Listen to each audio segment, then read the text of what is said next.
Hey, Rosie, how are you? All right, guys, welcome to the call tonight.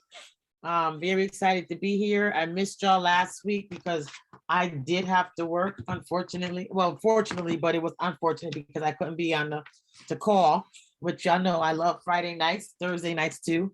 So we're just gonna get started tonight. You know what we do every week. We're gonna do our declaration. So if you guys can just unmute yourselves and engage with me so we can get this meeting started under the right mindset. So if you can unmute yourself and just repeat after me. This is my life. This is my life. I declare today my mindset has changed. I'm here today. My My mindset has changed. I am clear about my path. I am clear about my path. I am debt free.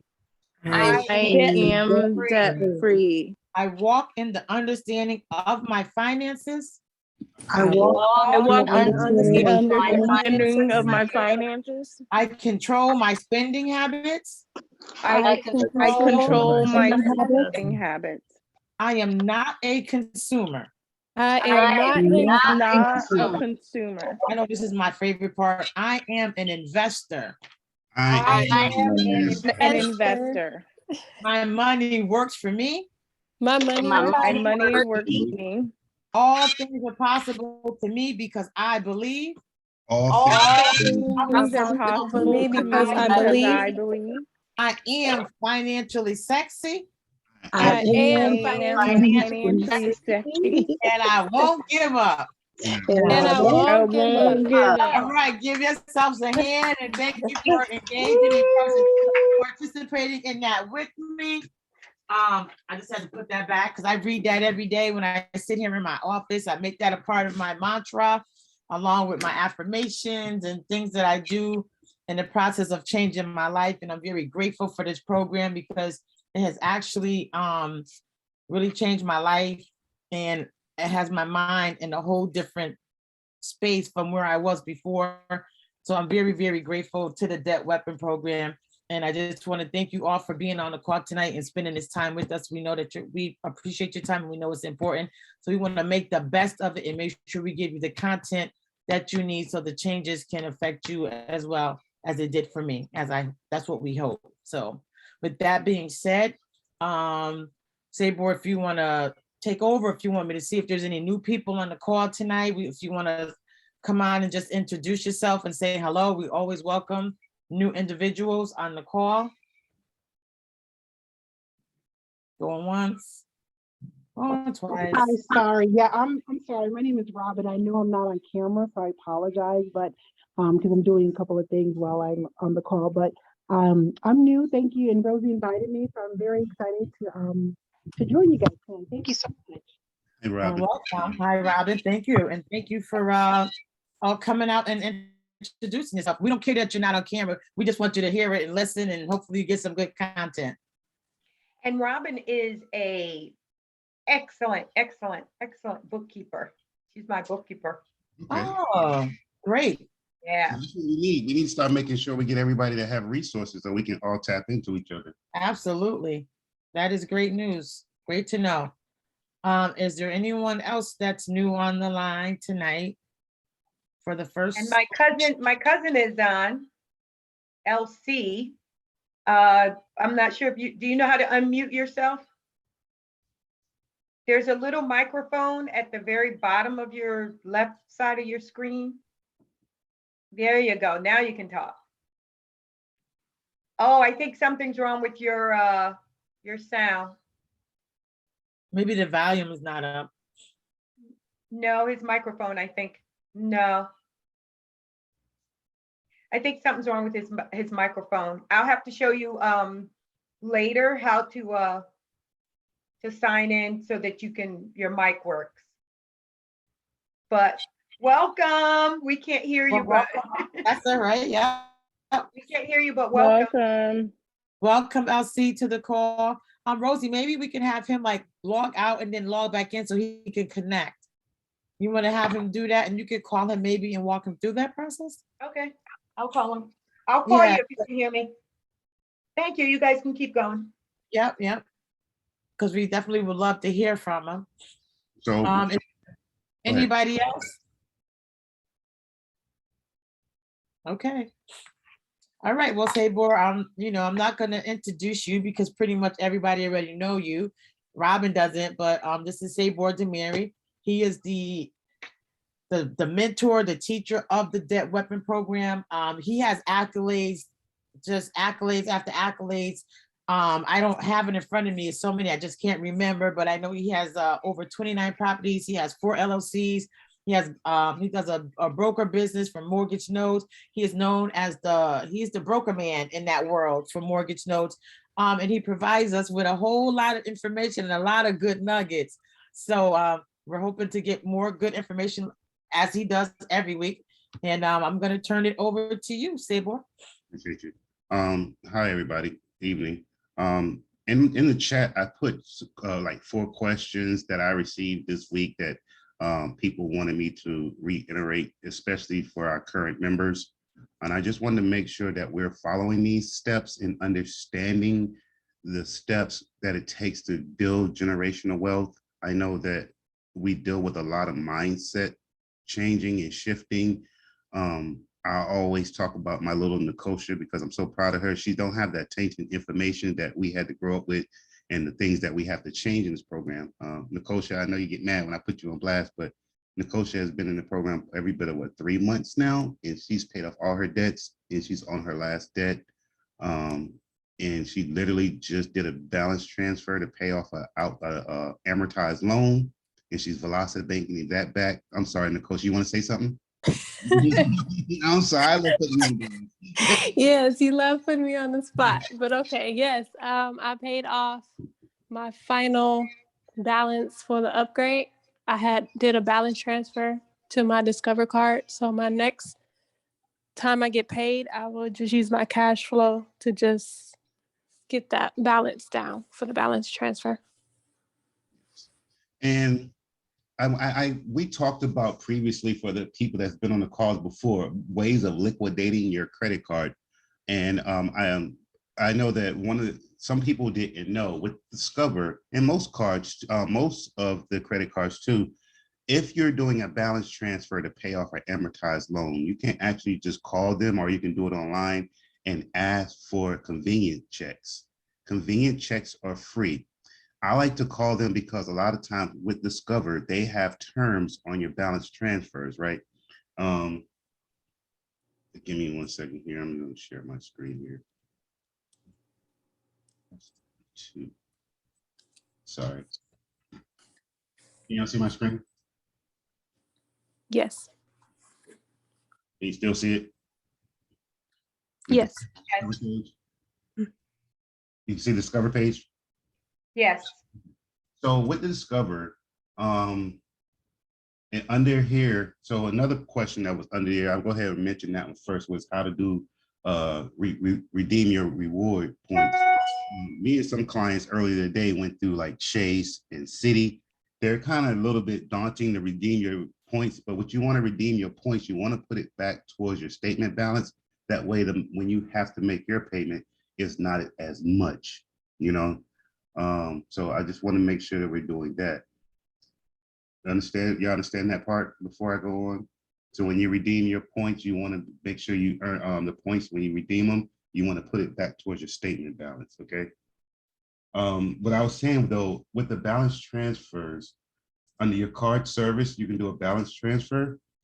Normally Discover gives you 2 options here. So I can do a balance transfer with Discover for 0 interest, with 0%. I mean, there's a balance transfer fee of 5%, but I have a 0 interest rate for 12 months.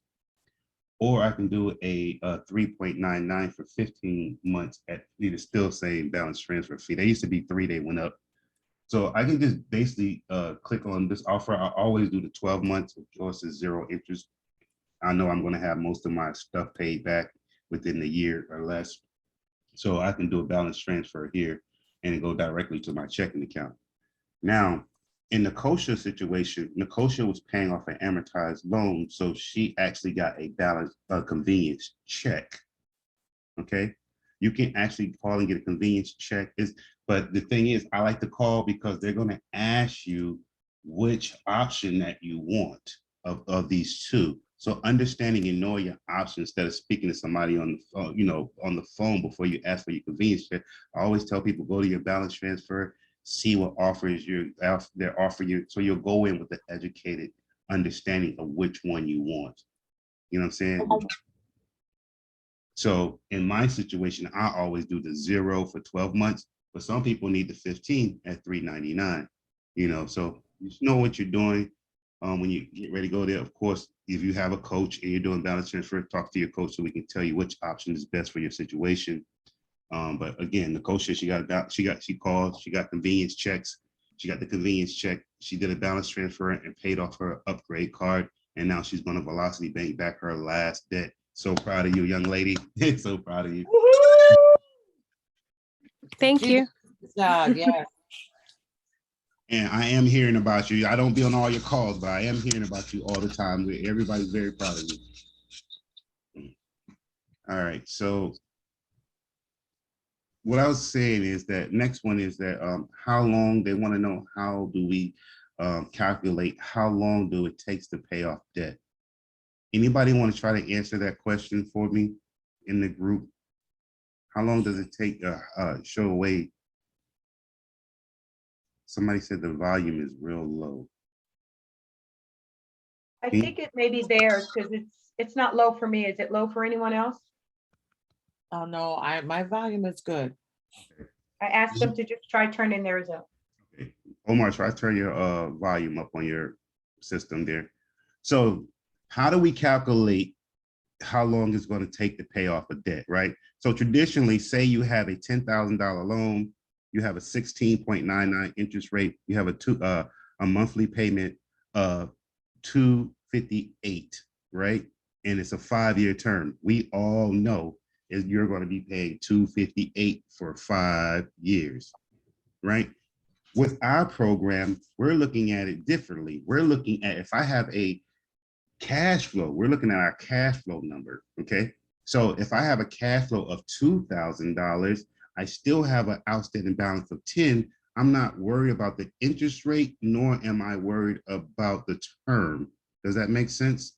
All I'm doing is dividing how much my cash flow is versus how much my balance is. We all know an outstanding balance of 10,000, my cash flow is 2,000. We divide those two and we get what? 5 months. Correct? Not 5 years, but 5 months. That's the power that we're teaching here. How to pay off your debts by using your net cash flow. But it's very important, not just your net cash flow, it's very important that we understand paycheck parking. Paycheck parking, say I have a mortgage, a car note that does not allow me to pay that on credit card, right? But all my other expenses, my utilities, my life insurance, my car insurance, all those other, my cell phone, all those other expenses I could put on a credit card, right? So all I do is take my cash flow that I have coming in every month, leaving those two expenses in there in my checking account, and the rest of that money goes back to my line of credit. Does that make sense?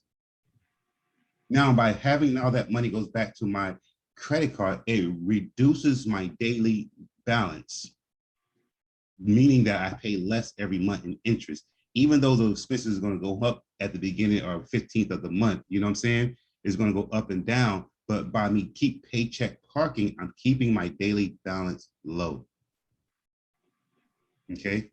And again, even though we're keeping our daily balance low, we're thinking about our cash flow, how much money I have left over after my expenses. Okay. So imagine somebody have 5 credit cards, right? $100 balance on one, $200 balance on the second one, $300 balance on the fourth one, $400 balance on the fourth one, and $500 on the fifth one, right? Our goal with our net cash flow is to start making small milestones. On that first one is $100. That means I'm paying roughly $25 a month, right, for that credit card payment. With my net cash flow, I'm just going to pay off that card. Now that brings that $25 back to me, right? So instead of having a $2,000 cash flow, now I have $225. Next card, same thing. Now I have 2,050. The same thing. Now I have 2,075. All that net cash flow adds up to me paying my debts off faster. So no, so I started out with 2,000, so now I'm at 3,000, right? So I have $3,000 net cash flow. My outstanding balance is 9,000. How many months does that take me to pay off my credit card? 3 months. 3 months. Now I'm debt free of all 5 of those credit cards in 3 months. Does that make sense to you all there? All right, so I'm going to pull my screen back up one more time. I'm pulling up our velocity banking worksheet. Hey, Sabor. Yes, sir. Hey, Sabor. This is Ola. I wanted to hear that again. I'm sorry. I got confused in the numbers. So. Oh, I was just saying 1, 2, 3, 4, 5 cards, and each card had $100 on it. So first card was 100, 200, 300, 400, 500, right?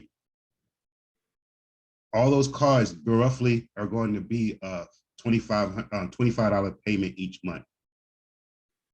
So first card, I want to use my net cash flow and pay that card off.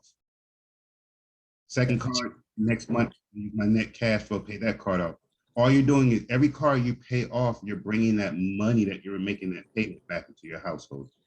Does that make sense, Ola? Yes, it does. Yes, it does. Okay. All right. I got you. Everybody see my screen? Yes.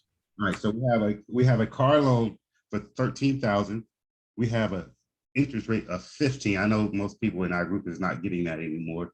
And I always recommend, even if it's a used car, I always recommend that we get the highest term. I know most people, even if it's on a mortgage, I know some people will say, I can do a 15-year and pay it off in 15 years. You always want to take the highest term for the goal that we're teaching you, okay? So I'm going to take a 7-year, which is mostly cars are maxing out now in 7 years, and just put the start date. It doesn't really matter about the start date. So that means I'm going to have a monthly payment of $250 every month, right? Now, again, we're not looking at the term, the 7 years. We're not looking at the interest rate, because interest rate don't matter to us. We are looking at our net cash flow. How much money do I have left over every month? How much money can I bring, or what kind of business or what kind of venture I could bring in to increase my monthly cash flow, okay? So I'm going to say in this situation, I have a $3,000 monthly net cash flow after all my expenses, right? $3,000, okay? So I'm going to do $3,000 basically almost every month. I'm going to do $3,000 every month. And that's just going to show you how fast I'm going to pay that car off, basically, in this situation. Now, say my $3,000. So in this month situation, I don't pay the whole $13,000 off in a matter of 5 to 6 months. So I'm using my net cash flow. I'm not making payments. I'm thinking payoffs. We all understand that there? Okay. All right. So that was the first and second question. A little bit about going over budgets. A budget with Velocity Bank is very, very simple. All your bills should be consolidated. All your bills should be under one line of credit, if not 1, 2. You don't need your bills spread out everywhere, right? You don't need to be making your cell phone bill, all the bills. We already know, people in the program, all your expenses, your coach is going to tell you which line of credit you can add all your bills to. So you want to make sure all your bills are coming out of a line of credit. 2 reasons: you're consolidating that line of you're consolidating that bill into one source and not coming out of your checking account and stuff like that. The second one is that most of you guys now have cash reward credit card, right? So when you used to pay your bills before out of your checking account, the banks never gave you nothing. They said, oh, Mr. LC, you made that payment this month. Let me give you some extra money. But now what they're doing, now what credit card companies are doing, every time you make a expenditure, they give you a certain percentage of points or whatever or cash back. Now you're getting cash back rewards for your bills that you pay every month. You know, a couple of clients that I sat with today, they've been making their monthly payments and spending their paying all their bills on their line of credit. They end up having $1,000 in cash back rewards they wasn't even aware of, just by making their money, their monthly payments every month that they would normally pay out of their checking account. They end up accumulating $1,000. And I know other clients on here that probably not want to mute or tell about their story, but they have also done the same too, you know. And even once they use that $1,000, still those other monthly expenses that's coming out for the rest of the year, $100, $200, $300, those can be applied back to your credit statement, that you don't have to use that $100, $200 out of your own personal money. It goes right back to your personal. Sorry, it goes right back to your personal. All right, so does that make sense there? All right. So people that's new on the call, I apologize. My name is Sabor. I'm very, very adamant about teaching our people about money and how to leverage money and getting out of the rat race and actually building generational wealth. I'm real big. That's all I can say about it. I'm very passionate. I take my time. I'm busy, but anybody know that I'm always available most times, because Rosie called me a couple of times. I didn't answer this week, but most time I'm very, very, I'm available to you all, and I try to be. I am a father. I am a husband. So you have to take those things into consideration. We are running 4 businesses over here, but I'm always trying to make myself available to each and every person. All my coaches can tell you. All right, so I'm When going he says that, he's actually talking about making himself available to the coaches. So if you need him, please go through support at DeMary Funding. Yes, Thank you. Yeah. Please, because Rosie will get me. All right, everybody see my screen here? Yeah. All right, so tonight I want to talk about leverage. So people that's new to the call, again, my name is Sabor. In this program, we're going to teach you the correlation of proper banking. We call it velocity banking because we teach you how to pay off your debts at accelerated rate. And at the same time, by paying off your debts, your credit score boosts up. Now with your credit score boost up, we teach you how to leverage your credit score by buying real estate, businesses, cars, whatever your admiration is, whatever your desire is as far as creating a business. You don't no longer have to look for partners or JV partners or go out take loans. You have that partner in your back pocket in the form of credit or lines of credit. We believe this program is important because many people have been taught negative beliefs and habits about money, especially credit. You know, poor money habits and negative beliefs about credit will greatly impact your financial future. Many people were taught that cash is king until it's time to go purchase a car, apartment, a house. Even nowadays, I'm looking for a job. Okay. So I'm going to skip down here and put in this program. You're going to learn how to pay off debt faster by leveraging your credit properly, which in turn improve your credit score. We're going to teach you how to get multiple lines of credit. How much do we recommend our group members have, everybody? How much? Anybody? I didn't hear the question. $1 million. Yeah, 120,000. How much do we recommend our members have? What's the minimum our members have to have in available credit? Wasn't it 120,000? 120,000. So 120,000. We know that if you cannot go over 30%. So 120,000 gives you $36,000 a year to leverage basically to learn how to invest. Use that $36,000 to invest by just using your adult name without hurting your credit score. And of course, once you pay that debt back down, your credit score rises. We teach you how to get multiple lines and credit line increases. So leveraging your credit is what we call OPM, other people's money, okay? And once you learn how to do this, all the steps properly, financial institutions, banking institutions, other people, we call it classism, but now you're going to look to them as what is called financially sexy. We like to say financially sexy. So you'll learn how to look financially sexy to these financial institutions, so you'll never get turned down for loans, credit lines increases, or things that you inspire to do. All right. So with that, what is leverage? Can round table real fast. Name some ways that you have used leverage.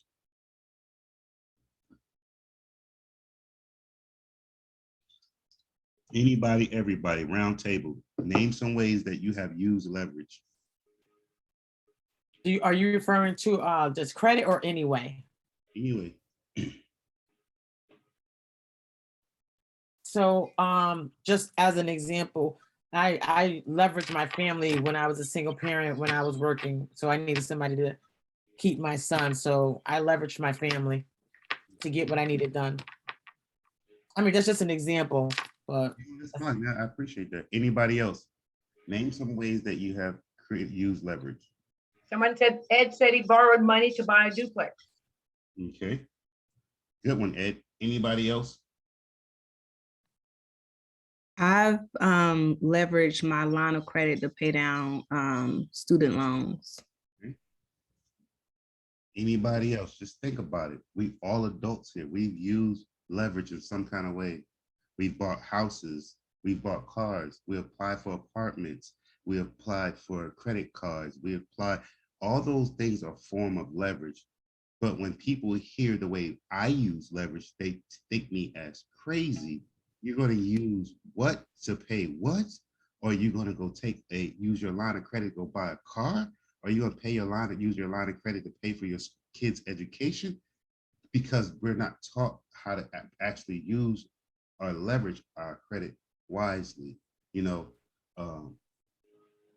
if we understand what leverage is, I think it'll put us all in a better position, which is another reason for what we teach in this program, is teach our people what leverage is, and how to properly leverage your credit, okay?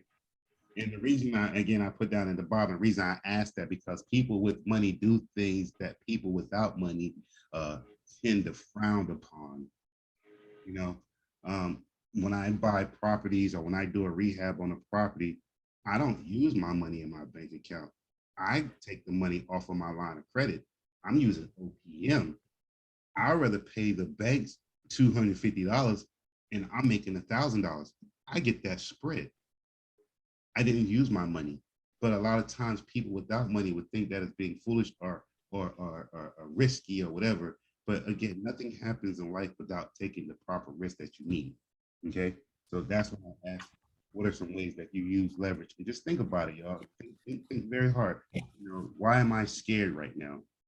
And a lot of times, me and Rosie was talking earlier today, and people rationalize. You know, you say you want change, and you get ready to change, or you get ready to go to the gym, or you get ready to do something, and you start rationalizing, start trying to look for, well, I'm comfortable here, you know, blah, blah, blah, or everything just sets in. You just start rationalizing. It's like somebody that's calling themselves quit smoking. Okay, just one more cigarette, you know, and then next thing you know, smoking again or going back down the same path because they're rationalizing their thought process. They're rationalizing why they don't want to move. There's so many reasons, excuses, and I'm pretty sure we've all done that some way, somehow in our lives over the time, you know. But basically, a lot of times we stop and stomp our own growth financially. All right. So going on here, I'm not going to rant on that. What is leverage? Leverage is nothing more or less than using borrowed money to invest. When I buy a car and I don't have enough money for it and I go get a car loan, I am leveraging my name, I'm leveraging my credit score for borrowed money to buy something, okay? So leverage can be used to help finance anything from a home purchase to stock market investing. You know, businesses widely use leverage to fund their growth. Families apply leverage in the form of mortgage debt to purchase a home, investment property. Financial professionals use leverage to boost their investment strategies. Leverage is slightly different, meaning in personal finance, investing, and business. But each case, they all basically end up meaning the same thing. They're using debt to help achieve a financial business goal. Does that make sense? Okay. We always say that people are taught that cash is king because but you cannot leverage money without creating a hole. Again, we spoke about this earlier with a couple of team members. So, you know, when we get paid, right, a lot of times we have looked negatively at credit or lines of credit, especially. We'll make a payment and we look at credit cards as being a debt. First thing it says, oh, I know I got to stop using that card because the interest rate is too high, or oh, I just got to stop using this card because I'm blowing it up and I can't make the payment. But you do have the payment, you just don't have the mindset. So we always teach people when they first come in this program, you cannot use cash and credit. You have to use one or the other, right? So when you get paid and you use your cash and you pay your bills, that money's gone, right? You have to wait till your next paycheck. So that end up making you live paycheck to paycheck. Now think about it like this. All this is a simple shift. If I had all my bills on my line of credit, I got paid, I paid that money back to my line of credit. What happens here? I can use this money over and over again. I'm not no longer living paycheck to paycheck. I don't have to wait because as soon as I get paid, I throw all my money back to that line of credit. As soon as that payment post, I have that credit available, that money available again. That's called leverage. That's leveraging credit, okay? So again, leveraging money, you cannot do it. Once you use that money, it's gone. It's tied up. You can't use money again. But once I use my credit and I pay my money back to that line of credit, I can use it over and over again. I have a figure 8 going infinite circle of money coming in and out of my household. Okay. So our goal in this program is to give you the knowledge and the confidence to use credit to create leverage in order to build passive income and generational wealth. All right, so leveraging personal finances. Anybody having questions on that before I move on? All right, so when it comes to personal finances, you may be surprised how often you use credit. That's why I asked you how many people use leverage. So whenever you borrow money to acquire an asset or potential growth in your money, you're using leverage. You might use leverage when you do the following. We already said: buy a home, take out student loans, purchase a car, get an apartment, blah, blah, blah, even nowadays applying for a job. You know, before using leverage in your personal life, be sure to weigh out the pros and cons. We're trying to teach you how to pay off your debts. If you're making payments and not pay offs, you can greatly hurt your financial future and yourself. And that's not what we want, you know, which leading to poor credit scores, foreclosure, bankruptcies, and things like that. That's not the goal. We're trying to teach you how to pay these things off so you never have to look at those windows or doors or have those fears or of those consequences, okay? So leverage in investing. This is what I do. This way most of my team members do. This is most of my partners do. We don't use our cash flow. We don't use our money. We use other people's money. We use our lines of credit. We use credit. We use credit cards. We'll use checking line of credit. Use personal lines of credit. We use business line of credit. What did I not say? Somebody help me. What did I not say? I don't go to the bank and ask for a what? I don't ask for a loan. I ask for lines of credit. I want my money to be revolving. They'll push down my throat all day. Oh, Mr. DeMary, we can give you and your wife a business loan and it'll be pretty and your interest rate will be 1.99. 1.99 is the amortized, it's the devil to me. Anything that's amortized is the devil to us, right? We want, I don't care if they give me a credit card that's 25% interest rate. I know that I don't pay interest on anything that don't have a balance, right? If I take a loan out, they're going to give me a lump sum of money right up front, and they're going to start collecting interest for the rest of that loan until I pay it off. That's not our goal. We want our money revolving. Okay. So Before, explain that again, because I want to make sure people get that as far as, because, you know, credit cards is the simple interest, right? And you just made a statement that when do you pay that interest on those cards? Only time you pay interest on a credit card, any revolving line of credit, is when there's a balance.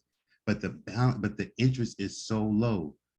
When we look at our credit cards and somebody say, I have a 25%, my interest rate, 25%, you have to look at the three letters behind that. Annual APR. That's your annual percentage interest rate. So you take that 25, and it's a little math to it, but you take that 25 over your average daily balance and divide that by the number of months, I mean, the number of days in that month. Let's say I have $10,000. That means I'm going to pay $120 in interest for that 1 month, right? For borrowing $10,000. That's perfectly fine with me. I'll pay that to you. If I'm making 1,000, 15,000, 1,500 or whatever that month, that's nothing to me. I'm borrowing big money, paying little money to make big money. I mean, it just makes that makes sense to everybody. But what most people do is they'll go to the bank, especially if they're starting out a business and they're looking for a business loan, or they want to go buy a car, they're looking for a loan. We never go and ask for a line of credit. You can buy a car off a line of credit. You can pay for your children's school off a line of credit. You don't have to have your children's student loan debts, especially if they're coming of age and they need to authorize you. You don't need to have them on you. If you had a line of credit, you can use your line of credit to pay for their classes. You and the children or the child pay back that line of credit as fast as possible. You can rinse and repeat for their next class, your next class. Now what happens is they're not coming out of school with student loan debts, nor is your credit score taking the hit. But we don't think like that, you know what I'm saying? But we'll go ask for a loan that's amortized and it sits out there for years and it hurts us negatively. Okay. And paperwork, but okay, so like most people, they'll say, well, we don't have the cash flow to be able to take out a credit line for education because education is really expensive, right? So if they're paying, $3,000-$4,000, depends on the school, right? But $3,000-$4,000 a month, most people may not have that to pay back that credit line so that they have that money revolving for even the next semester, right? So I think that's why people go and they do the loan situation. Yeah, I understand that. I mean, what I'm talking about is starting out this journey right here now, right? Because most people didn't know about this when they took out the loan or whatever, but they know now. Starting this right here, we're trying to teach our children how to build their credit line, their lines of credit up, so that when their children go, they have $300,000, $400,000, $500,000 in available credit, that they don't have to worry about their children's education. They can leverage 200, 300, the money that they need. Most of the time, you're only paying by the semester, right? You're not paying all the way through. Am I wrong? So if they're paying by semester, the children working, you working, there's some net cash flow somewhere, and you should be investing by now that you're bringing some kind of cash flow back into the household. I don't care if it's $250. You know what I'm saying? So, yeah, now, absolutely. So now, because of this program, which is why it's so great, right? You're bringing the knowledge to everyone that there is a different way of leveraging your credit so that you can do the things that you do, desire to do, and do it in a way that's much more effective, and it's still going to create generational wealth along the way. right. Not only that, you have a lot of credit. Every time you apply for a loan, I remember one time this is random. I was looking for a couple of cars, and I love Navy Federal. And they were like, well, each car has to have its own loan. Each loan has to have a inquiry. So each loan I had to do a new credit profile and get my credit pulled and ran and all checked and all that stuff like that. So that means I had a different inquiry on there. When you have a line of credit, and most of you guys seen the type of cars we have, 30, 40, 50, 25,000, and I pay that back down, do I have to go back and ask them and reapply for that money again? Nope. I don't have to worry about a new inquiry. You know what I mean? So I don't have to have 20, 30, or 15 or whatever inquiries on my credit report. Sometimes we don't think about those things when we're going to get loans and lines of credit, because inquiries, especially a lot of them, I think it's over 10 now, is going to damage your credit score for at least a year. But they stay on there 2 years. So if we think about it, that's another reason why you want to employ using lines of credit. Okay. So, but anyways, I'm not going to rant on that either. So, Professional investors know the power and know how to take higher risks, higher levels of leverage to make efficiently the use of money to invest, right? I've been doing this for a long time now. I love it. I love using OPM. I love how I can just say, hey, my name is Sabur. Give me $50,000 of your money. I'm going to pay you back 500, but I'm going to make 1,500. I don't have to apply, I don't have to apply for nothing. It's already in my bank, it's already in my wallet. All I have to do is take that money out, right? Same thing, all I have to do is balance transfer. And all I use is that new 1,500 and plus my other cash flow. I'll pay back that card as fast as possible. Because my goal, instead of making payments, like a lot of us, when we make a credit card payment, we look at them as creditors. Oh, I gotta make this payment. I get excited because I want to pay them back as fast as possible. Because when I'm paying myself back as fast as possible so I can use that money over again. It makes sense there? So that's how people, investors look at leverage. That's how they look at credit. I want to leverage OPM, pay them a little bit of money, and I make big money. And I bring in net cash flow and I rinse and repeat that over again. Okay. So I put this example down here. I'm pretty sure you guys can see it. Only reason why I'm buying my wife another vehicle. We went looking car shopping today, didn't find anything that we wanted, but I'm putting examples. So we're purchasing the vehicle for Toro, right? So the current net cash flow, say it's $500. I'm looking for a car, between 12.5, all right? 7-year, say my interest rate is going to be 3.2. That means I have a monthly cash payment of $166.30. So in my potential earning, it may be $500. That now increases my net cash flow to $1,000, right? I already have a net cash flow of current cash flow. My potential monthly cash flow is going to be 1,000 from Toro. So now all I do is take the divided by the purchase of the car, and I'll have that car paid off in 1 year. Most people are going to be looking at the term, paying 7 years. We're looking to pay this thing off as fast as possible because now that money that I was paying, now I increase my net cash flow that I can attack my next debt. I can buy my next car. I can buy my next asset that I'm gonna put on Toro. So instead of making 1,000, now I'm gonna make it 15. Now I'm making 22,000. Now I'm making 2,500. Now I'm making 3,000, and on and on. That's how I created my wealth, by just rinsing and repeating the cycle. I didn't try to change the game. All I did was take every piece of money that I had in, apply it to my new debt, clear myself back to zero, rinse and repeat again. Okay, that makes sense? All right. So leveraging business. I put this in here because I have a lot of business owners on here. I know they said Robin is a bookkeeper, so I'm pretty sure consider a business too. So in business, a lot of times businesses use leverage to launch new projects, to finance new purchases, like such as inventory, as we're trying to do, or expand their operation. Also, businesses use leverage or credit as startup costs, right? So many new businesses borrow money can be very good for businesses trying to leverage that money to start out, buy assets, to finance transactions.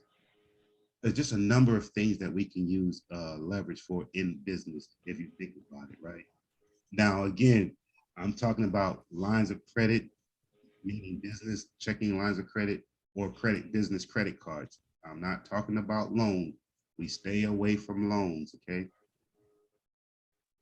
Now, by doing that, by using lines of credit, you don't have to take out ownerships or sell stocks in your company, or you don't have to bring on new investors or people that's trying to take portions of your company, or look for partners that help you pay for or expand your business or the goals and things that you want. You don't have to look for partners. You don't have to bring on new partners unless you want to.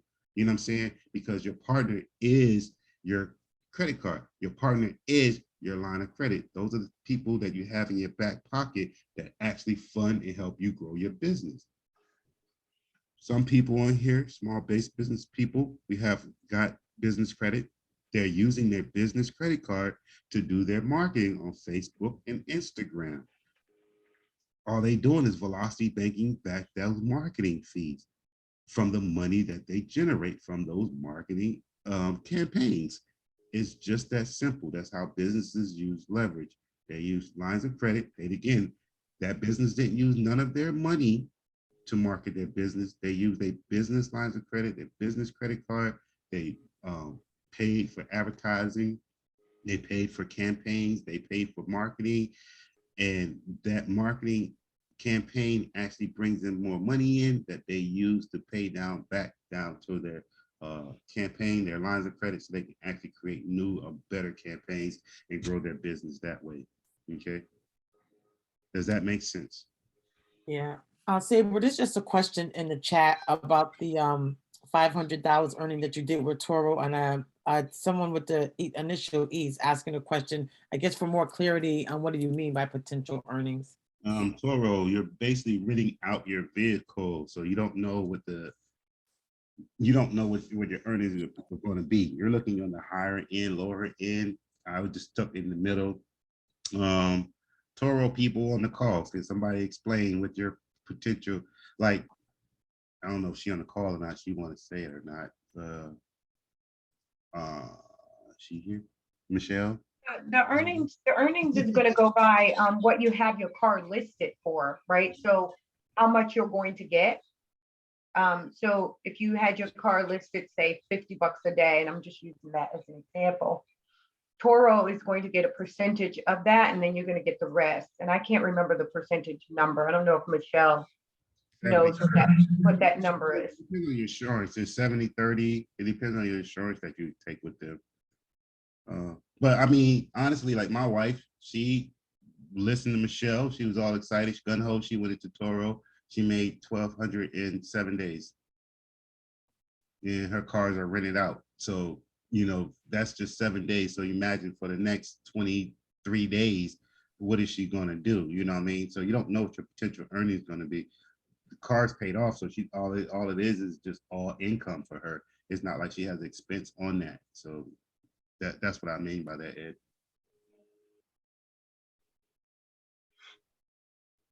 Now, if you're, say you're leasing or you financing that business, your car, and you put it on Toro, now you have to minus your car payment or your lease payment and now tell you what your potential earnings is. But again, you have peak seasons on everything, but for her to be in the off season, because we're in we live in we call it a vacational spot. We know with her doing this good in the off season, how she's going to potentially do in the peak season of being in Virginia Beach. So that's basically what that means, Ed. And then most business have to do that. It's a projection. You know, it's basically a projection. You go to Burger King or McDonald's or KFC, it is lunchtime. They know their projections of what type of meals they need to have out, what type of preps they need to have, right? Dinner time, their prep is going to go up a little bit higher because they know they're going to have more people in there at that. So all it is basically a business projection of what you're potentially going to earn. So just a projection, because maybe every 2 Wednesdays before then, or every Sunday, you know, during football season, the sale at KFC, you know, chicken goes crazy during football. But off season, the sales go down.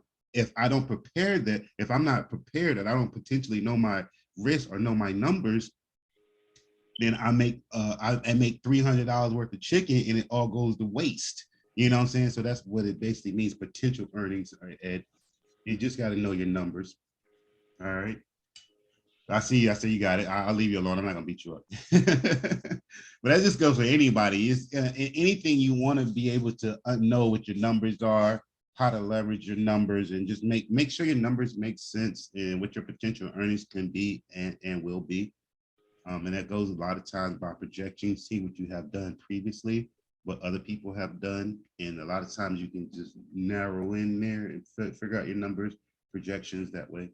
But I wouldn't tell you take the lower end or the higher end, just take the middle road.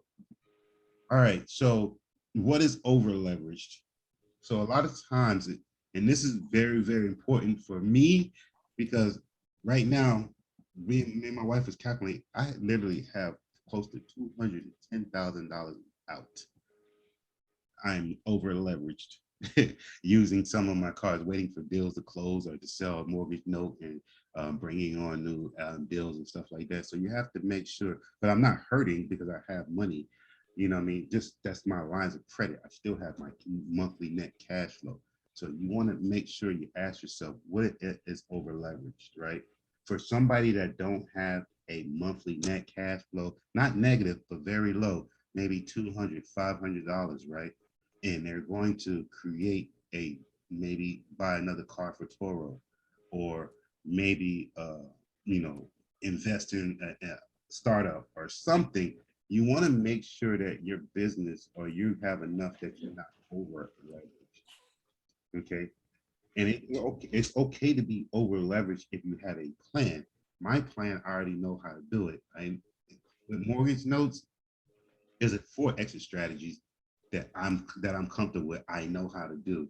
My coaches know how we do ours, but some people may not feel comfortable with being over leveraged. So I just wanted to make sure I put that in there.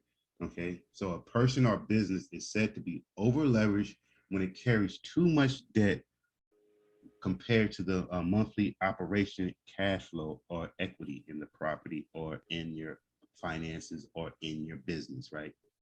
An over-leveraged person or company has difficulty in paying its interest and principal payments, basically making its monthly payments. And it's often unable to pay its expenses because to excessive costs due to its debt burden, right? Which often leads to a downward financial spiral. This results to a person or company having to borrow money to stay in operation, meaning robbing Peter to pay Paul. And most of the time that borrowed money in most businesses coming in as a form of a loan. We're not looking for lines of credit, and that actually ends up hurting the person more. You know, how many people say I'm overextended? How many people of our people, they say I'm overextended? They go to the bank, or even worse, a payday loan, to pay off their debts, and now they're even more overextended. You know what I'm saying? Now they over leveraged again because now they went to a payday loan and thinking that is a quick solution when it's actually a problem on top of a problem. Okay. So this spiral usually ends up with the individual company having to reconstruct its debt, or even worse, file bankruptcy. Okay. So borrowing money allows businesses, individuals to make investments that otherwise maybe have been out of reach to us, right? Like me, I'm gonna say, like, I'm humbled. I'm grateful for everything that I have, right? God is good, but and He blessed me with the mind to take risks. But there's programs out there, and there's speakers out there, and there's big wigs. I mean, like Dave Ramsey, that's telling people that they can save their way to riches, or they can save their way. I would tell you 101% that I would not be what I am if I tried to save my way. I would not be where I am if I didn't learn how to leverage my credit. Last night I had to look for my son's car title, and I was telling Michelle this earlier. I have a trash bag this full of credit repair letters and credit, when you get the letters back from the credit bureaus, a trash bag of when I started my velocity banking journey, trying to get my credit straight so I can learn how to leverage this thing. Big bag, I'm telling y'all, I'm not lying. But if I did not learn this program, I would still be stuck paycheck to paycheck, working a job, not having my business. This has changed my life, and it's all come because I learned how to leverage. I learned how to create my generational wealth, leave something for my wife and my children by following the steps in this program. It's that powerful. My coaches tell you, people on the call list, the students will tell you, it's that powerful. So I that's all I can say there. It brings tears to me. I'm always humbled. Every day I'm humbled. I'm thankful. I wake up grateful for everything I have. So I just want to make sure that we all remember that everybody, they look at you now, but they don't remember your struggle. So I just want to make sure that you look at yourself now and remember where you're coming from with that, okay? Hey, Bree, I have a question. Ed says, is there a ratio to determine that, to determine, I think he's talking about the over leveraged. A ratio to determine when you're over leveraged. I think that's what he's saying. Yeah, I mean, it's honest. It's actually honest. There's an honest thing that everybody can actually do, but there is a ratio that I can show you all. But normally, what I look at when I say somebody's over leveraged, we have a velocity banking worksheet. When our people plug in their numbers into the velocity banking worksheet, second here. And my coaches may kill me on this one because I'm probably giving out too much information here, but I'm just going to do it real fast, show you real fast.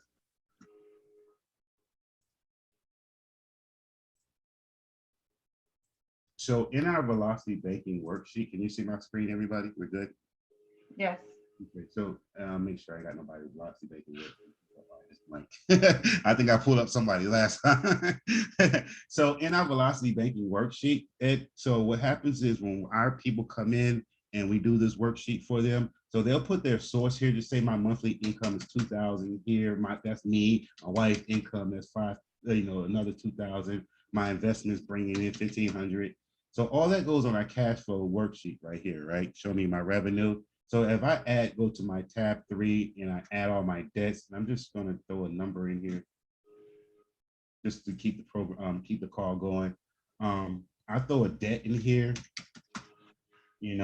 here, my monthly, I'm throwing all my lenders, my balance, my values, blah, blah, blah. But it's going to give me back, when I go back to my net cash flow, it'll show me now my expenses, now my mortgage. I'm automatically showed out here, I'm negative $3,500. So we use this as a projection to tell somebody, hey, right here, you're negative cash flow. We need to figure out a way to increase your net cash flow by paying off this debt here first. How do we increase that so that you're bringing in more revenue, so you're not over leveraged, those things like that. So we use this as to tell, that's our ratio that we use to tell how much people, because sometimes you can be negative $100, negative $200. But it's only because you have a loan out there that we can actually attack to bring in money back into your household. Does that make sense? So that's how we can tell. But that's what we use, Ed.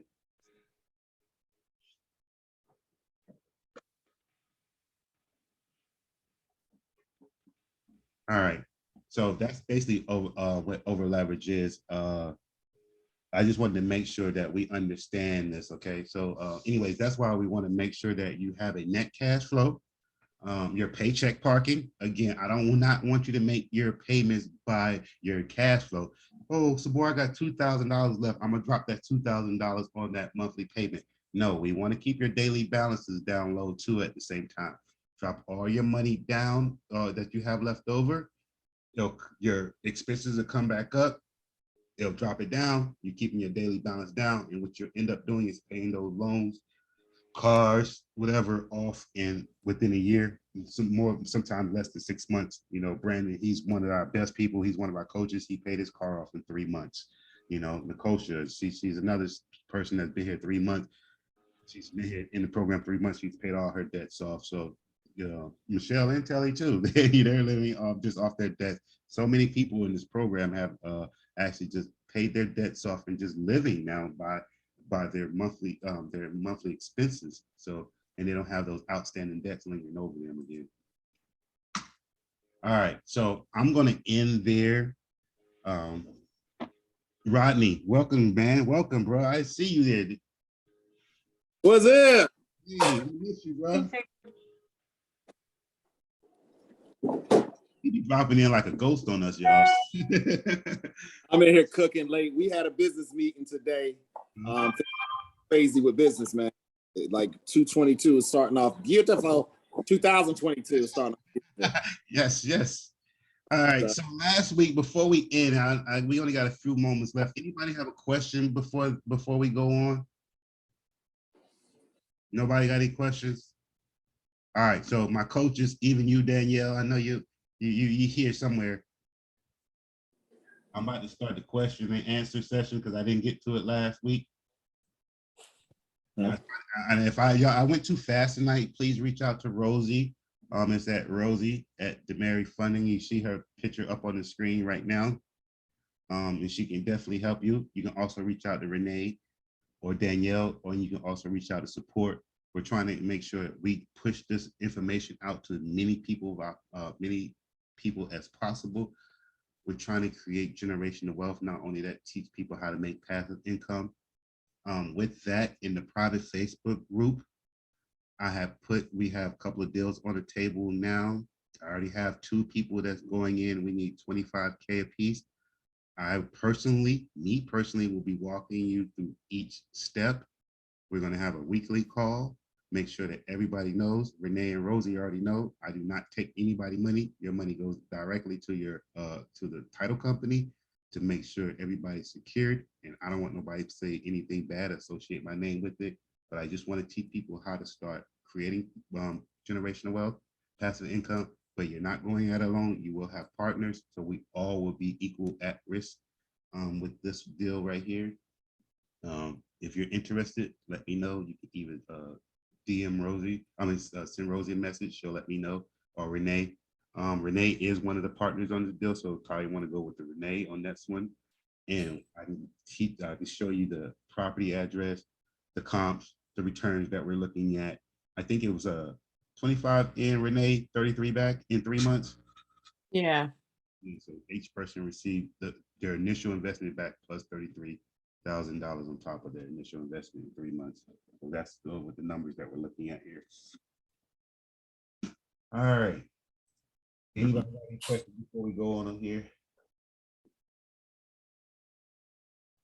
All right, nobody?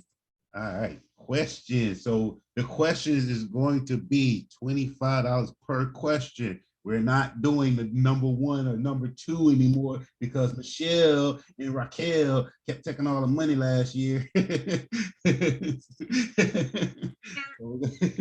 we're gonna do per question. If the first and second, if nobody can answer that the second one, that question is dead. There is no third, okay? Because most it. people start screaming out. Coach, you play? No. We did the holidays, we let y'all play. I don't know. Look at Renee. No. Renee, like, I need that money. No, I need somebody to take so how do we want to do this, coaches? Do we want to make sure put a 1, 2 again, or you want to write their name, or first person that put the 1 in the chat? Yeah. Yeah. The first person, everybody open up your chat, please. First person to put a 1 in the chat would have the opportunity. Whoever was second, if that person gets it wrong, would get the answer. If that question is wrong on the second, after the second person, it's a dead question. Okay. So give me 1 second here. Let me get myself together. All right. Why do we recommend? Oh, I got you. Why do we recommend to close and not seek loans? Tamika Hodges. Yes, ma'am. I'm listening. I am so sorry. Okay. The reason that you recommend to close loans is because loans are they're not the kind of credit that we're looking for. We're looking for credit that we can use over and over and over again. And a loan has a set amount. And then when you pay it off, you no longer have access to that continual amount of money. So it is the devil. It's an open end close. Not only that, every time you make your monthly payment, you can't go back to that loan and say, oh, Mr. Lender, I made a mistake and I borrow that money again. As far as with the line of credit, you definitely can't. So I'll give you that one. 25. Okay. Amortize Thank you. pays more interest over time. All right. Next one. Just a follow-up question from last week. Debt consolidation, the debt weapon way means what? Tamika Go ahead. Hodges. Tamika? The debt consolidation, the debt weapon way means what? Okay, Michelle. Oh, she says I'm here. What's the answer?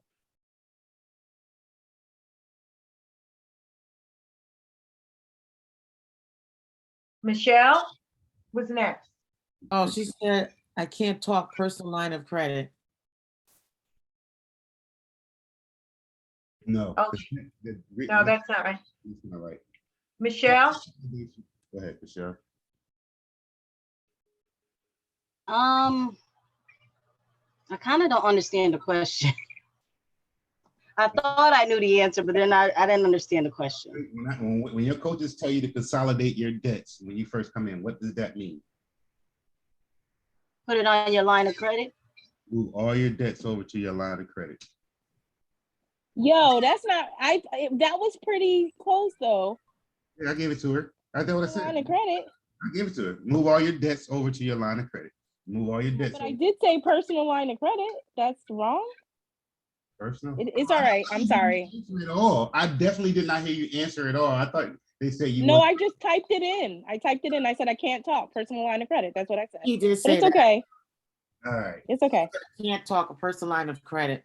Okay. I'll throw in 25 to give to Michelle. That was our mistake. Okay. I'm not going to go on mute anymore. I'm so sorry, y'all. Fine. Yeah, in order to play, we need you to answer right away. Okay, sorry about that. Chat first. You don't want to just spit out the answer, then you might get somebody. All right, next question. Utilization makes up what percentage of your credit score? Michelle? 30%. Yes. And you must, and there's a coincidence. You must not go over what percentage of your utilization? Tamika. No, that's just random. But That's just random. That's not part of Okay. Oh, that's not a question.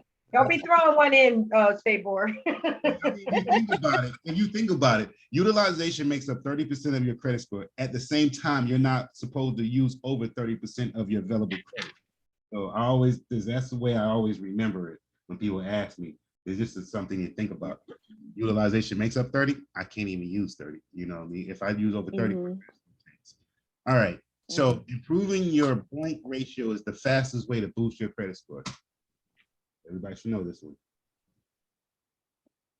Yeah.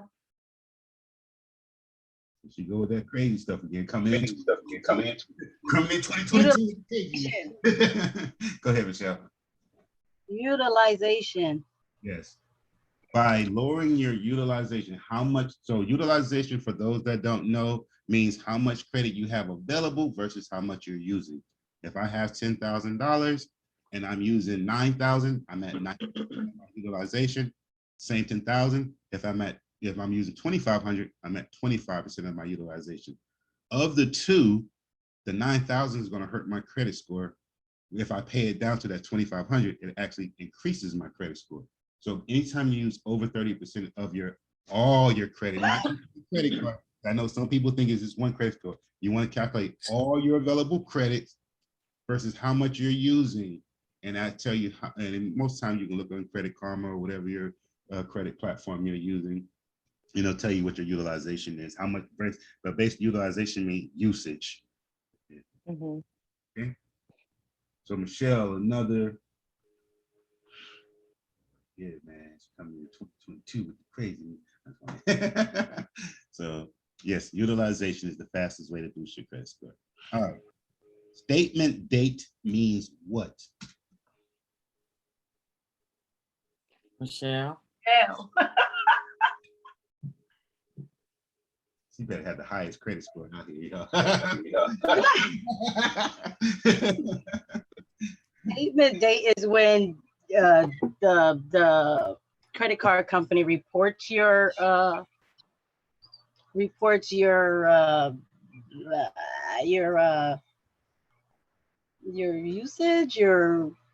know. I know what you mean. Yes. So most time, people, especially us as growing up, we want to know our payment dates. We want to make sure our payment in before our payment dates, right? But actually, you want to have your money in before your statement date. I always recommend making 2 payments a month, one on the 15th of the month, and then 3 days before your end of your statement date. So an end of a statement date is basically the end of the bank's or their lender's billing cycle. that's when they report whatever outstanding balances their clients have to the credit bureaus. So if your statement date, say you're looking for your due date, right? And your statement date was on the 12th, but your due date on the 15th. By the 12th, they already reported your outstanding balance. That's when you get hit with interest. It takes a hit. That's when blah, blah, blah. You know, I got hit the other day because my statement date says on the 13th, but they closed their books early and I lost like, I think it was like 10 points. I'm like 803 right now because I got hit because they closed their books early. Does that make sense? Everybody good with understanding the difference between a statement date and a closing, in a payment date? Yes. Where can you find your statement date? Most time you find your statement date on your actual statement. It'll show you a range. A lot of times it's a 3-day range. Say from the 11th to the 13th, you'll see a 3-day range. I'll always tell people to have their payment in 3 days before the 11th. So whatever your statement date is, don't look at the end of the range, the dates on there, because it fluctuates each month, and move the payment date or the statement date around. So you always go with look at your statement balance, guys, and have it in 3 days before that first date on there. So a lot of times, again, it's going to fluctuate between the 11th, 13th, whatever that statement date, ending statement date is. Have your payments in 3 days before that. That way you make sure your payments in before they report to the credit bureaus. Tabor, you're talking about the closing date. Closing date, statement date, same thing, yes. Right, yes. So on many of them, it'll say closing date, statement closing date Yes, it's called on statement. there. That's the Or name. sometimes, yeah, or sometimes it'll say, this one is like June 1, 2022 to, June 31st, 2022, or something like that. It may not say statement closing, but it'll give you that. I think that's what he's talking about, that range of dates. Yeah, a lot of times it's called the statement closing date. I just call it the statement date, but the technical term is statement closing date. And you can see them on all of your statements that you have. And that's on both loans and revolving lines of credit. So in I other have a words, question. I just wanted to make sure everybody was clear. In other words, instead of looking at that due date, that due date is really a trick of the enemy. You really want to pay attention to that statement date or that statement closing date and pay it before that date. And So it's not reported. A lot of times too, especially you business owners, we already know that utilization doesn't hurt us as much as payments are, right? So if you're making 2 payments a month, one on the 15th and one 3 days before your statement closing date, you've made 2 payments. That actually helped build your business credit scores and also personal. But for the business owner, especially that's trying to build higher lines of business credit, making 2 payments a month would actually help you in the long run. But I'm sorry, Rosie, to tap in on that. I'm sorry. No, that's great.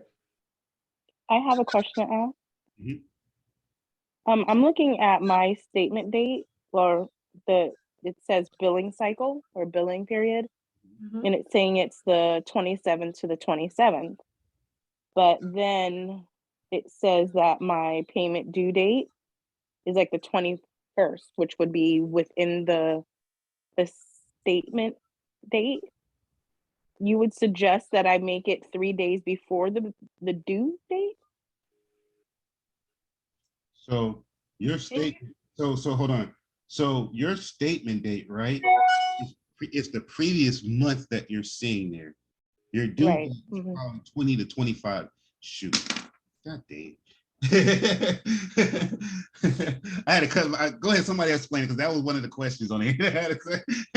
Oh, I'm sorry. No, you're No, fine. I think that's one, because it's a personal one, so her coach can help her with that. Yeah. Right, that's what I told her, that we'll go over that on our next meeting, so Okay. that we'll be able to spend actual time on it. But if people need to know that, because it was brought up in the call, basically, your statement date is going to give you a time period, and it's going to be for the month before. So for the next month, you have that range of where you need to make that payment. So if your statement date is the 27th to the 27th of June to the 27th of July, that was for last month. So now you know for the month of July to August where your statement date can fall in that range. So you want to pay it before that statement cycle begins. Mhm. Thank you. Right, so you won't wait until you won't pay it on the due date. If your due date's the 21st, and you said the statement date is the 27th to the 27th, for the next month, you want to make sure you pay that before that billing cycle goes out. Yep. Okay. Hey, Thank you. one thing for the good of the group, I think is also good to be mindful that your due date all usually falls within your statement date or billing cycle. Yeah, usually it is just for the good of the group. Like I Yeah. know mine is usually the billing cycle ends on the 16th, but the due date is usually on the 12th or the 13th. And I can pay it by the statement date, but if I pay after that due date, that's gonna cause me to get late fees. That's usually how most credit cards and loans work. Well, now you would probably only get that late fee if you're not, they can't give you a late fee if you're paying the balance before. So basically what you're trying to do is pay it in advance so that you can avoid that late fee. That's why you should pay it before that billing cycle begins. We pay on, so we're not paying on. Right. Thank you. All right, so are we good there? Yeah. All right, so my next question, yes, you almost made me spill the answer out too. Not bad. I got you. So statement dates are how many days before your payment?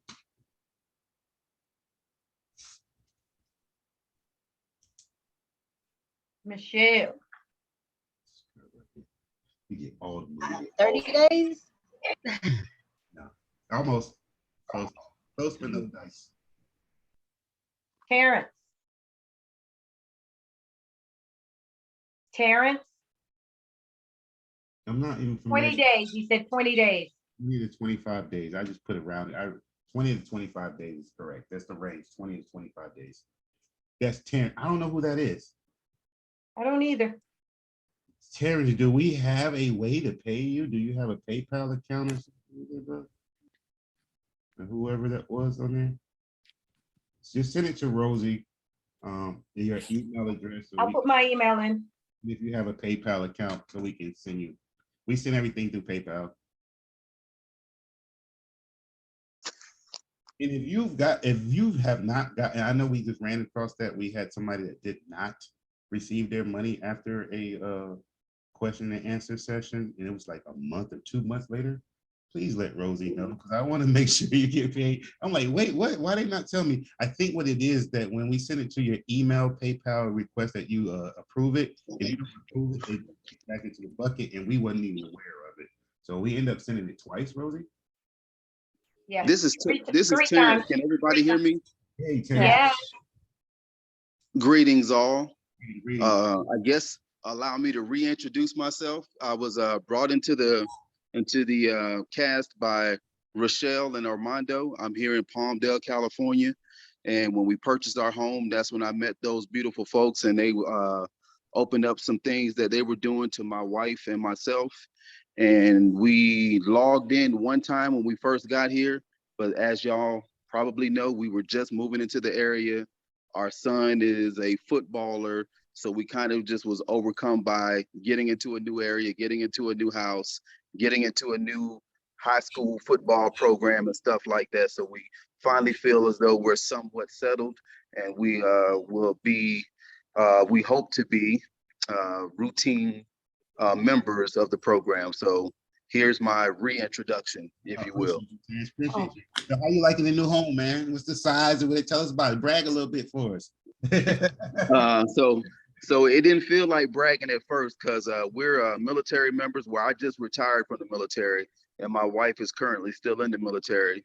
But we came from Georgia where the cost of living is friendly on military folks, and we moved out here to this California life, you know. So I don't know if I'm bragging by saying that we paid double on a home that's the same square footage that we had in Georgia, but you know, as you said earlier, we blessed, because the opposite end of that spectrum is we wouldn't be able to buy a home. So we bought a brand new home in a brand new residential area that's standing up in Palmdale.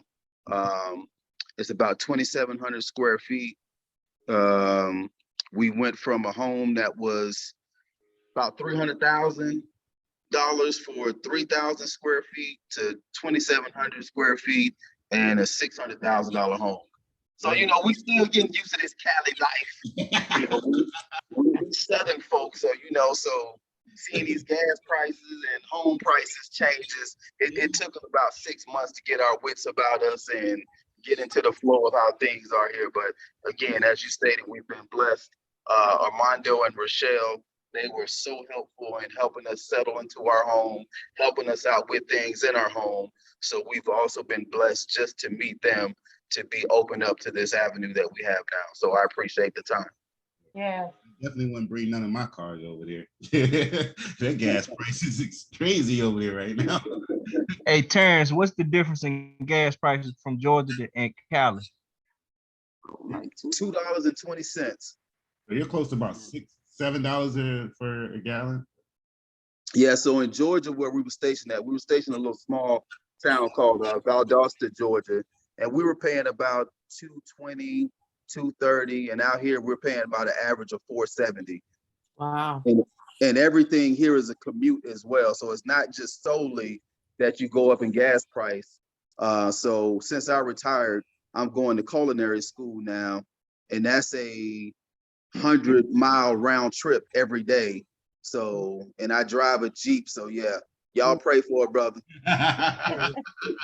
Wow.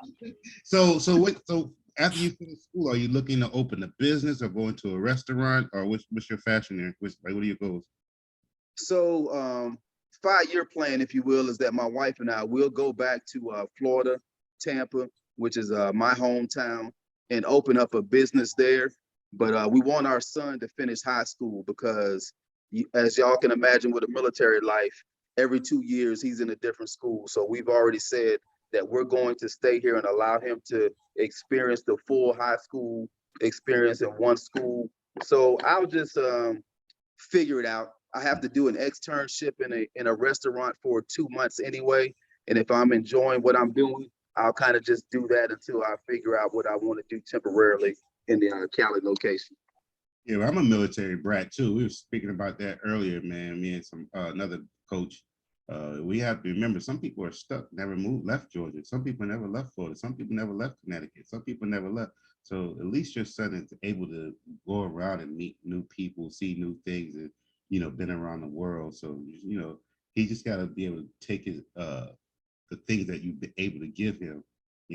But one thing I always say is that a lot of times where there's a lot of retired military, a lot of times there's a lot of poverty because because nobody taught them while they were in there. So here you have a lesson and a goal. You can actually use that to teach those kids that's coming up behind you into the military how to use that money wisely.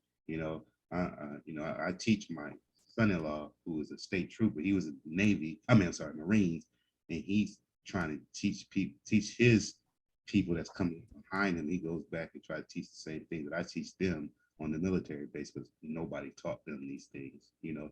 A lot of times lenders, car dealerships, they see those kids and they're making payments, they pushing these car notes and all this stuff down their throats, and they coming in debt. They just don't teach them, so you can make something of that there too, so just Absolutely. Just FYI.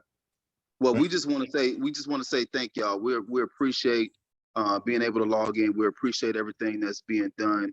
And again, we highly intend to be regular. So thanks to everyone. Thank you, sir. Thank you. So Terrence, welcome and thanks for coming on. How can do you have a PayPal account? Let me ask my wife, do we have a PayPal account? Sound like me. They sound like me. We do. I think I received the email. So yeah, we'll send that information in email. Thank you very much. You just won $25. He's gonna get along good with us, Rodney. He's gonna get along. That'll buy you a little bit of gas. Hey, Rodney, I said, Terrence gonna get along good with me, you, and Telly. So just FYI, me and Rosie was kicking in a while ago, and we were thinking about having just a men's session so men can vent, because a lot of times we don't have that place to vent, especially, when our women are taking control of the household bills and we're trying to step up and be the men in the household. A lot of times it causes a lot of friction. So we want to have a safe place. So we was thinking about just creating a group for men. So if anybody interested in it, please let me know so I can set a date and time, even if it's a private Facebook group page, that we can bust it up and just, vent, not beat them up, but vent and talk about it. Because sometimes, we get the ugly faces when they hear what we doing. And, you know what I mean? I just want to have a safe place for my guys, and especially the men that's trying to be kings and take care of their household responsibilities, I should say. And that's all of you guys. So anyway, are we done with the questions? No, I got 2 more questions. All right, sorry. I got one more question. You can save another one for later. All right, last one. What do we look for? Pre-approvals or pre-qualification, and the reasoning why? Michelle. Can I get Michelle? Pre-approval because what? Go ahead. That was Rodney. He not muted. Go ahead. He not let he talk. Pre-approval because pre-approval you have to put in all your information, all your bills, your whatever, and pre-qualification they just kind of pre-qualify you based on what you said, not on all your personal information. Yeah, so pre-approval is showing that when you take your pre-approval to banks or lenders, whoever, it's showing that you have an education. You're showing that you have knowledge. You went out and actually market yourself and found the best rate for you. With a pre-qualification is just marketing. A company is marketing. You receive letters or advertisement and they'll say you've been pre-approved.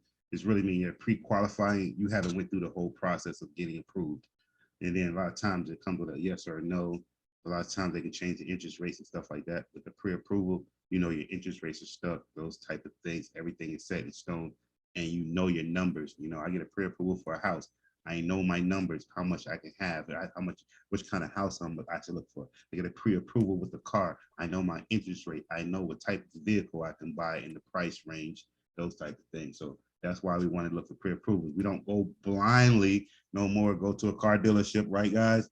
And let them pull our credit report and send it to all their lenders, and they running 15 inquiries on your credit report for a whole 2 years. We don't do that no more. We go to your bank, your credit union, get a pre-approval. You know what your interest rate is. Even if that car dealership say, "Oh, let's try our lenders," you say, "No, I already have mine set in stone." You're educated. You're making educated moves, and they'll appreciate that much more. So, anyways, that's it, Michelle, Tamika, and Terrence. Thank y'all. Michelle, he's gonna pay everything. You're welcome. Y'all need to start getting up on Michelle, y'all. Come on now, come on. No, Michelle's just gonna be exempt from playing. That's all. Where's Raquel tonight? What happened? What happened to Raquel? I had to pick up Mecca from Target, and we got food, so we just got home. Tonight, Raquel. Yeah. Sorry. That's all right, Michelle. Woohoo! Michelle, there was no challenge. I mean, there was challenges, but you and Michelle go at it every week. Yeah. But anyways, Michelle, I need to borrow $5. That's all. She got it. Tell her let you borrow a little something. No, I'm sorry, not borrow, Michelle. I need a line of credit through you. Oh, there you go. All right, you guys. All right. We're all set. We're past our time tonight. Yeah, yes. I will see you all next week. Be blessed. If anybody's interested or have any questions, please reach out to Rosie and Renee. And of course, if they can't answer, they will follow up with me. Trust me, they do it every day, all day. That's right. All right, I love you all. Good night, everybody. God bless you guys. Good night. All right. Renee, we'll talk later because I gotta get something done. Okay, you sure? Because he did want to meet. Okay, I know Saber, you and I could stay on though if Rosie can't stay on. Let me stop this meeting.